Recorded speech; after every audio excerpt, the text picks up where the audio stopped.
Hello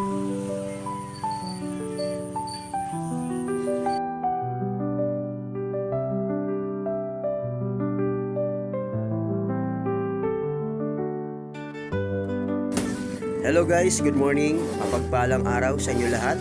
At ito na ngayon yung update sa ginagawa naming bahay para kay Tatay Nestor. At malapit na itong matapos guys. At nakaka-excite kung ano yung kalalabasan nitong bahay na to. At sana ma-appreciate niyo po lahat guys. At ito po ay kalooban ng Diyos na mapagawan talaga ng magandang bahay si Tatay Nestor. Bigay ito sa kanya ng Diyos, sa kanilang pamilya, kay Tatay Nestor, kay Makoy at saka sa kanyang asawa na kahit wala dito, nasa Maynila, talagang natupad yung kahilingan nila. At siyempre may mga request ang karpintero na sabi niya kailangan kung ano yung mga materialis na kulang, kailangan agad bilhin ko kasi ayaw niyang mabitin sabi niya sa akin, pag kulang yung materyales at kahit isa lang, sayang yung oras, matatagal. Kaya hanggat kaya ko, bumibili agad ako. Kasi siyempre, hindi naman maiwasan Lalong-lalo na yung mga pako, tapos meron pang minsan, nagkukulang ng 4 na pirasong kukulamber, ginagawan po namin ng paraan yan. Siyempre, hindi lang basta-basta yung pagiging charity vlogger. Pag ganitong mga senaryo, may mga project tayo, kailangan nakahanda tayo. At siyempre, kailangan din ng backup.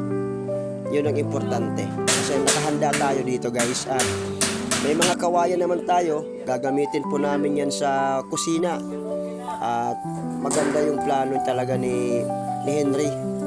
Kaya sabi ko sa kanya, kailangan mabigyan mo kami ng quality na pagkagawa ng bahay. At ito po yung request po ng sponsor po namin na kailangan maging maayos at hindi masasayang yung oras at siyempre yung gastos at saka yung sweldo. Kaya talagang ipapasalamat ako kay Sir Henry at saka kay Jonas at saka Elber dahil talagang nagsusumikap sila na mapaganda itong bahay na to. At gumawa kami ng abuhan guys, ito yung abuhan at lalagyan namin ito ng lupa para dito magsasaing sila Makoy.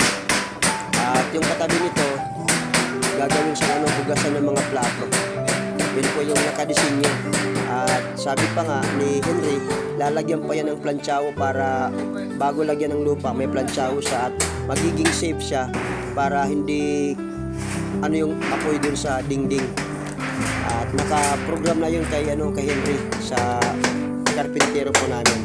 At ito naman yung taga-pintura dito.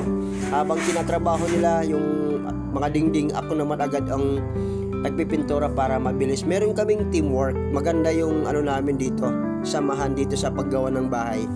Kaya nagpapasalamat ako sa Diyos dahil nakasama ko sila at nakilala ko sila dahil sa ginawa naming mga project nung mga nakaraang araw mula nung November hanggang ngayon, tuloy-tuloy ang ganda ng improvement. Sabi nga ni Jonas, habang tumatagal na ginagawa namin yung project, paganda ng paganda yung ginagawa namin. At syempre, kung ano po ang request ng sponsor po namin, yun po yung nire-release ko dun sa karpintero na ito yung gustong gawin, gustong ipagawa ng sponsor para maging maayos at mas gumanda pa yung ginagawa po namin. Kasi syempre, ako as a vlogger, gusto ko rin mag-grow.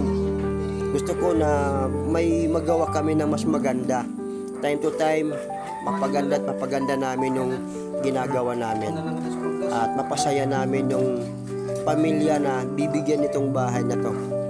At malaking tulong ito sa kanila. At syempre, matatapos na ito guys. At hinihiling din po namin na sana may mga tao na magpaabot ng tulong. Solar po talaga yung kailangan po nila dahil magiging madilim pag walang solar. Maganda na yung bahay pero wala pong ilaw. At siyempre yung mga gamit, kung sino lang po guys sa inyo dyan yung may busilak na kalooban na nais magpaabot ng tulong, hindi man sa ganun kalaki o kahit anong bagay lang na kaya nyong iabot, tatanggapin po namin para po sa kanila. Kaya maraming salamat sa inyo in advance sa mga nais magpaabot ng tulong. At ito na guys,